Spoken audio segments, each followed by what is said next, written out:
जुमा का दिन था और बादल आने से गर्मी की शिद्दत में कमी आ चुकी थी।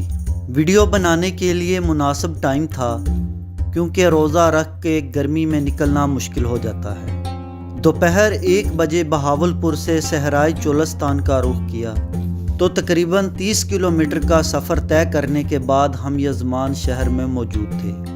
वहाँ नमाज जुमा अदा की और तकरीबन 3 बजे हम यजमान से आगे की तरफ निकले। हेड राजका वाले रोड से होते हुए हम चन्नन पीर की तरफ जा रहे थे। चन्नन पीर से एक सड़क 94 DB की तरफ मुड़ जाती है जबकि दूसरी सीधी सहरा की तरफ जाती है।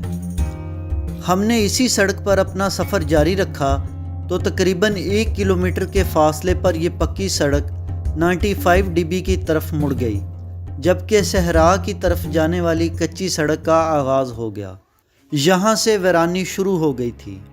ये आप ऊँट देख रहे हैं जो कि बग़ैर किसी चरवाहे के चर रहे हैं। सहरा में लोग अपने जानवर यानी कि ऊँट और गाय खुली छोड़ देते हैं जो कि चरती हुई मीलों दूर चली जाती हैं और कई महीनों तक ये अकेली बग़ैर किसी चरवाहे के चरती रहती हैं। सहरा में मौजूद टोबों यानी कुओं से खुद ही पानी भी पीती रहती हैं। इनके मालिक को पता भी नहीं होता कि इनके जानवर कहाँ घूम रहे हैं। कई महीनों बाद अमूमन सर्दी से पहले इन जानवरों को वापस लाने के लिए इकट्ठा किया जाता है तो कुछ लोग पूरे इलाके में घूमकर इन जानवरों को इकट्ठा करते हैं। निशानी के तौर पर इन जानवरों पर गर्म लोहे से ख़ास किस्म का निशान बनाया जाता है और नंबरिंग भी की जाती है ताकि इनको आसानी से पहचाना जा सके। यहाँ पर खड़े पानी से पता चला कि यहाँ पर हाल ही में बारिशें हुई हैं। घर से निकले तो इस बात का अंदाज़ा नहीं था क्योंकि बहावलपुर में इन दिनों कोई बारिश नहीं हुई थी। यहाँ पास सहरा में एक जगह है नासू वाला टोबा। इसकी तरफ जाने का प्रोग्राम बना ताकि आपको अंदर से सहरा दिखाया जा सके। इस टोबे की तरफ जाने वाले रास्ते में पानी भर गया था इसलिए हम इस रास्ते पर नहीं जा सके।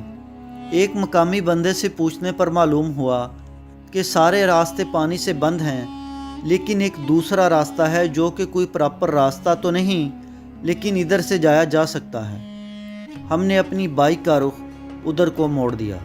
टोबे से मुराद सहरा में बने हुए वो कुएं होते हैं जहाँ से जानवर पानी पीते हैं और अक्सर औकात तो जानवर और इंसान एक जगह से ही पानी पीते नज़र आते हैं, जैसा कि मैंने अपनी पहली कुछ वीडियोस में आपको दिखाया है। इन टोबों में बारिशों का पानी जमा होता है। हम काफ़ी आगे आ चुके थे और हमें दूर दूर तक अब कुछ भी नज़र नहीं आ रहा था। हर तरफ बारिश का पानी खड़ा था और सूरज भी गुरूब होने को था। हम बहुत परेशान थे। मोबाइल का नेटवर्क चला गया था और मैप भी ऑफ हो चुका था। यहाँ पर हमें कुछ लूमड़ियाँ और ऊँट नज़र आए। हम बुरी तरह फंस चुके थे और वापसी का रास्ता भी याद नहीं था क्योंकि हम किसी प्रॉपर रास्ते से नहीं आए थे। हर तरफ बारिश का पानी दिखाई दे रहा था।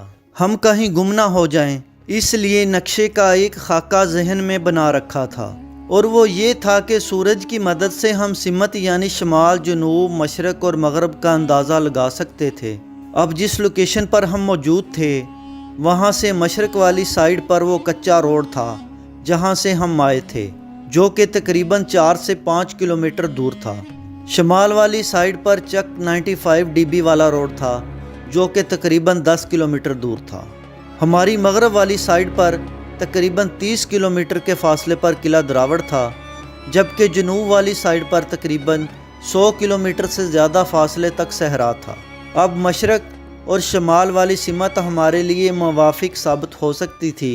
ये आप देख सकते हैं ऐसे कि जैसे नहर है ये, ठीक है, लेकिन ये जो ट्रैक आ रहा है इस तरफ तो ये देखें ये पानी सारा जो बारिश होने की वजह से ना ये सारा ट्रैक पानी से भर गया है तो हमारे लिए बहुत मसला हुआ। फिर हम इस साइड से फिर जो आए हैं शॉर्टकट से होते हुए बीच में 1-2 दफ़ा हम इतना बुरा फंस गए थे कि चारों तरफ पानी था। तो प्लान ये था कि अगर कहीं से वापसी जाने का प्लान बनता है तो हमें रास्ता तो मालूम नहीं पर हम मशरक़ और शमाल में से किसी एक सिमत की तरफ सफ़र करना शुरू कर दें तो किसी सड़क पर जल्द पहुंच सकते हैं। इससे पहले कि हमारा हौसला टूटता दूर से एक जगह पर कुछ दरख्त और एक मकान नज़र आया जो कि हमारी मंजिल हो सकती थी। एक इमारत नज़र आई है तो एक उम्मीद नज़र आई है, देखते हैं जाके कि ये यहाँ पर क्या है।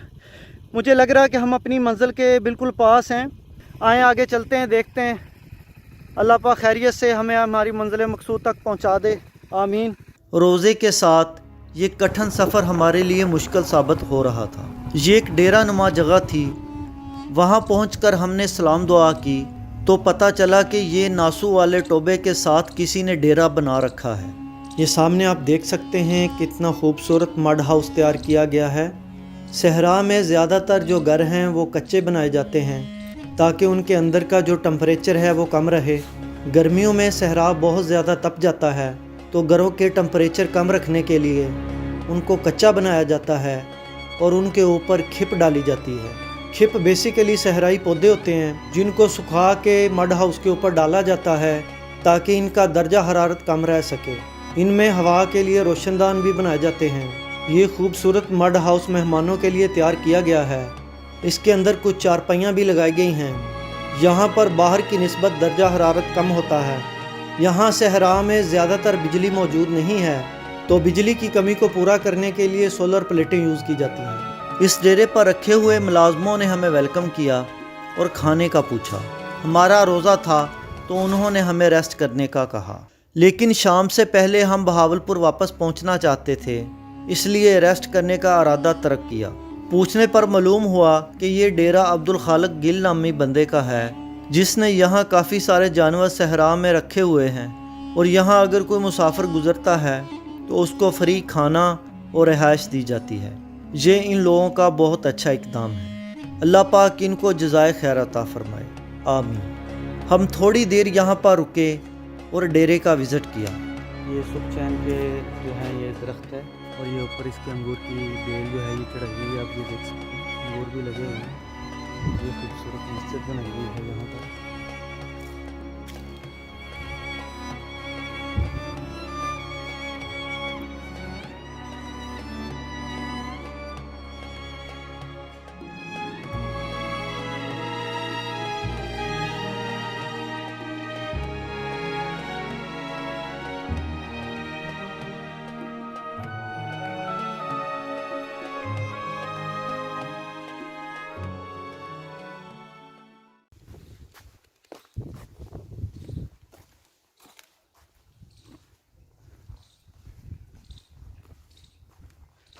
ये भी कच्ची मिट्टी से जो रूम है तैयार किया गया है।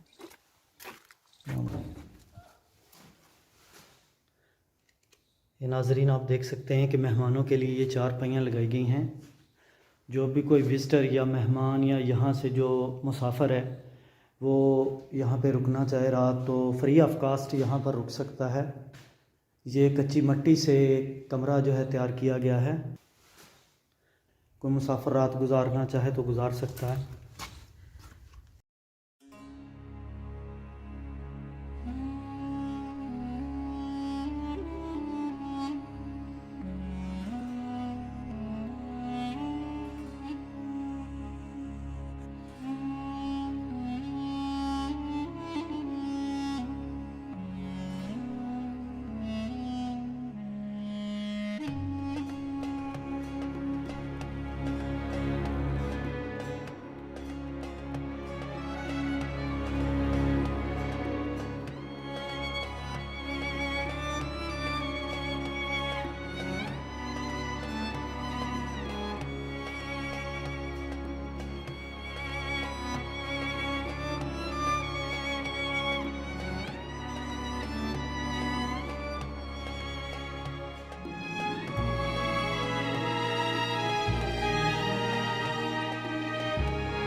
ये टोबे आप देख सकते हैं, ये डेरा भी आप देख सकते हैं।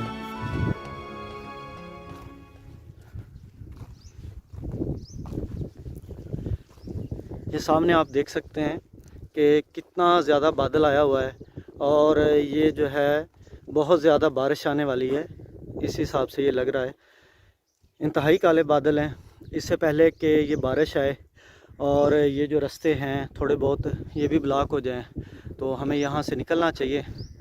तो ये आपको सूरज का ऊपर व्यू दिखाता हूँ मैं ज़रा। ये देखें कितना खूबसूरत सीन है ये। लेकिन इससे पहले कि हमारे लिए कोई मज़ीद मुश्किलात हों तो हम यहाँ से निकलते हैं। कुछ देर बाद हमने वहाँ पर मौजूद आदमी का शुक्रिया अदा किया और वापसी का रास्ता पूछकर वापसी की राह ली।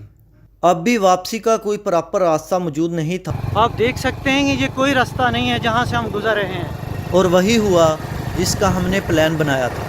प्रॉपर कोई रास्ता ना होने की वजह से हमने मशरक़ की सिमत में सफ़र करना शुरू कर दिया था। ये देख सकते हैं आपके चारों तरफ सुनसान इलाका है, बिल्कुल कोई ट्रैक नज़र नहीं आ रहा और हर तरफ जो है ना सुनसान, बिल्कुल दूर दूर तक किसी बंदे बशर का कोई नामो निशान नहीं है। हर तरफ पानी खड़ा है और मज़ीद ये देख रहे हैं बादल आ गए और ये बादल भी बिल्कुल जो है ना बारिश का मकान है। ये आप देख सकते हैं कि क्या हाल हुआ खड़ा है।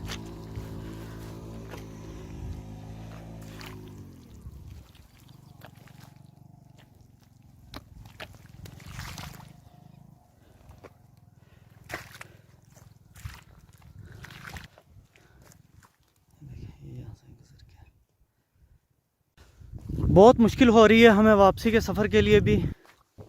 आप देख रहे हैं कि हम कितनी मुश्किल से ये सफ़र तय कर रहे हैं।